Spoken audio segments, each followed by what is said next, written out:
Hello students, in this video lecture we will concentrate on absolute encoders for speed measurement. What are absolute encoders? In absolute encoders, there is an encoded disk which has marks or slots on a power transmission shaft and a stationary pickup. Here is a word, there are two words. Power transmission shaft means the shaft of which the speed has to be measured, and that shaft is attached with a disc, and that disc is at one position. That's why since the disc is catching up the rotation per minute or the rotations of the shaft, that's why it is known as stationary pickup by the disc, and that shaft is transmitting its speed. That's why it is known as power transmission shaft. And in absolute encoders, there are unique code for each shaft position. Now I am showing you how they are having unique codes for each position. Okay. Now this is the disc.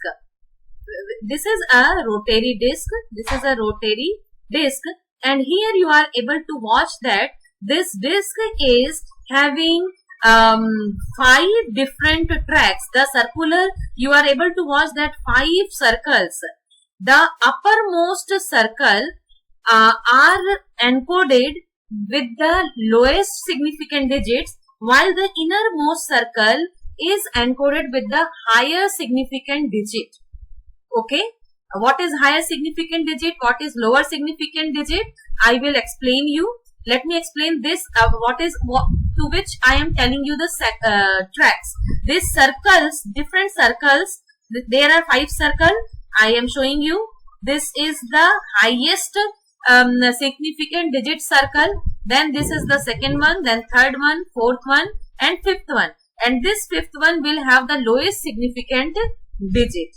Okay, and these 5 tracks, everywhere there are 5 tracks, 1 track, second track, third track, fourth track and fifth track.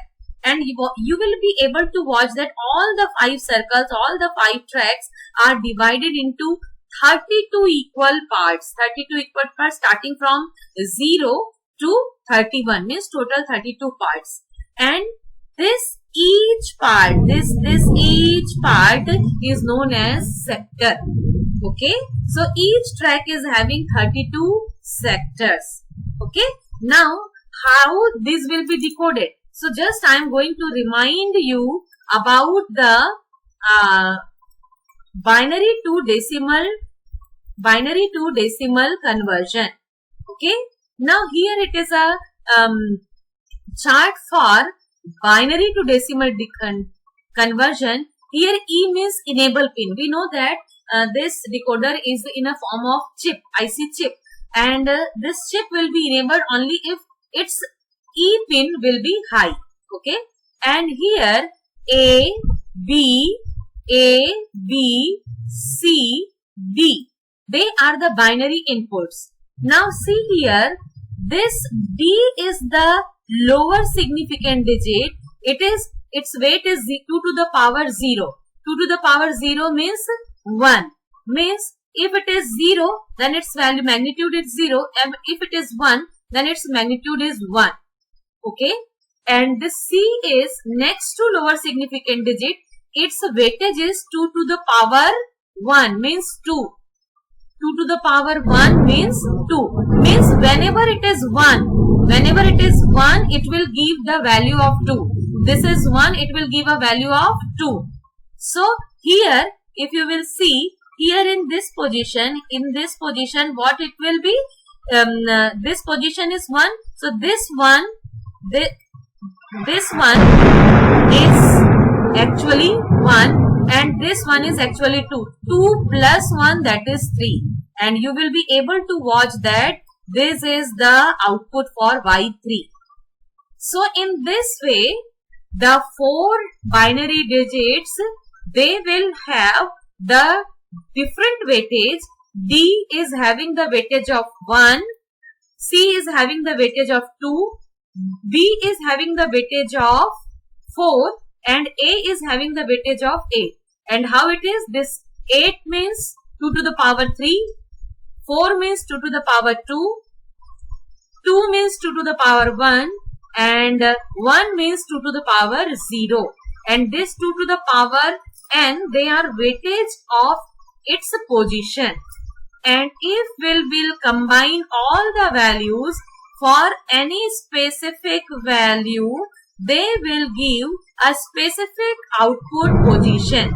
So if there are 4 binary digits, they will have 2 to the power 4 combination. So total 16 combination.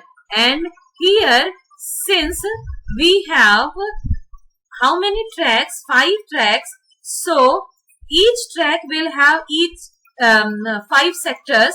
Each track, here you will be able to, for any one combination, there are 5 tracks and 5 sectors. So they will be having 32 combination. And anywhere in this diagram, you will be able to have one specific unique code for the position. As here, this is, I'm telling you, here all the white combinations you are able to watch. If this is a 0, 0, 0, 0, 0 position. So this 0, 0, 0 will provide you 1. Okay. Now here in this chart, I have shown you binary to decimal decoding. Binary to decimal decoding I have shown you. There are many types of coder and many types of decoder. Okay. So if we have encoded decimal values into binary values, then we will have this type of decoding. But here you will be able to watch that in this circle, you will be able to watch that it is coded in the form of XS3 code. XS3 code. Here, see here, this is 0, 0, 0, 0, 0, 1.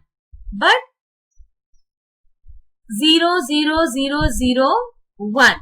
Here it is 0, 0, 0, 0, 1, 1. Understood? So each code will indicate a particular position. Okay. So the total position can be divided. If you are making many more sectors, then resolution will be increased. Okay. I think now you have understood the use of tracks and sectors, that how these tracks and sectors are used for encoding each particular position, and that can be decoded by a different circuitry. And how it will work, its working will be like the incremental encoder. This is the disk. At one side there is a light source, at another side there is detector. The shaft is connected at center of the disk. If it will rotate, in place of incremental encoding system, there is absolute encoding system. And if it rests at any position, then that position will have a unique code that can be decoded. Okay. So let us move into the further theory. Using this measuring system, every position of the measurement range and angle is identified by a definite code on a glass or plastic, as we have seen in the diagram. Okay. This code is represented on the disk in the form of light or dark regions within the different tracks. And this combination relates to an absolute numerical value. Okay. Thus, the position value is always directly available, and counters are not necessary in case of absolute measuring system. And in addition, it is not possible to get continuously invalid values caused by the interference or loss of the supply voltage, as it was in the case of incremental type encoders. Okay. in absolute encoders, there will be no invalid values because each position is encoded with a specific decimal value. Okay. Movements which are done while the system is turned off are immediately measured after the system is powered up. If due to any reason power is turned on, then that movement, that position, last position is noted down or saved, and whenever the power will be on, from that position only the rotation will start and it will be decoded. So in absolute measuring system, there is no home position or reference position. Okay, let us move to the next slide.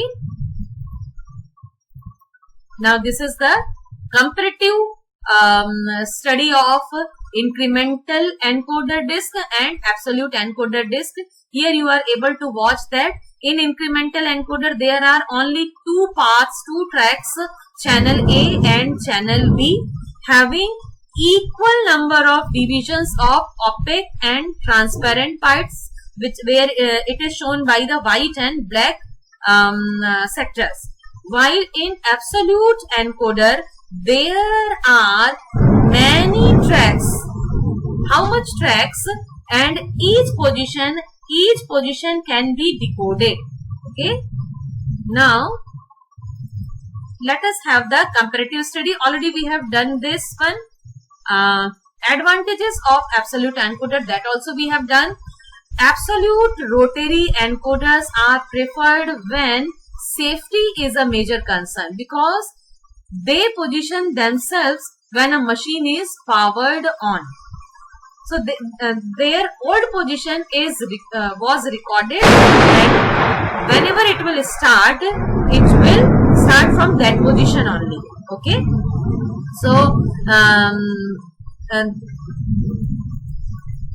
the letter record position data electronically, typically in binary format. Being resistant to electrical noise is another advantage. Any electrical noise cannot change its coded value. For any position it will have fixed values. Okay, so this is the now absolute rotary encoder. Other advantages are there are single turn, multi-turn revolutions available. They are analog. They can support many interface options: analog, Ethernet, field bus, parallel, serial bus. And now what is the main thing? That absolute encoders have a resolution of up to 16 bits. Up to 16 means 16 tracks can be available, and 2 to the power 16 means 65,536 pulses per revolution can be measured. Okay, so these are the things which we must understand. And now the application of absolute encoders are various. It can be used for surgical robotics, for diagnostic imaging, radiation therapy, satellite communication, industrial robotics, photonics, microelectronics. Only the disadvantage is that complicated circuitry, designing of the rotary disc is very much complicated, but once it has been designed, it can used for this much very highly scientific and technological applications we can use. Okay, now incremental rotary encoder advantages. In this topic only I am explaining you what is the on the other side, what are the incremental rotary encoder advantages. Very simple, that they are good for simple pulse counting. They are actually simply counter for frequency monitoring applications such as speed, direction, and position monitoring. So for the simple applications it can be used. It will be cost effective and less complex than a absolute encoder. and any pulse count up to 16,384 ppr means pulse per rotation available in case of incremental rotary encoder. Magnetic measuring principles can also be applied in incremental rotary encoder, okay, and its resolution is high up to 50,000 pulse per rotation. So these were the incremental rotary encoder advantages, and I think now you are able to understand what are the absolute encoder and incremental encoder, and this is the just usage of light pulses, how we apply this is the mechanism. Just in place of this incremental encoder, the disk is changed, any other mechanism is same. Okay, so in this way I am going to finish the absolute measuring system, where you have this type of rotary disc which were used for measurement of speed.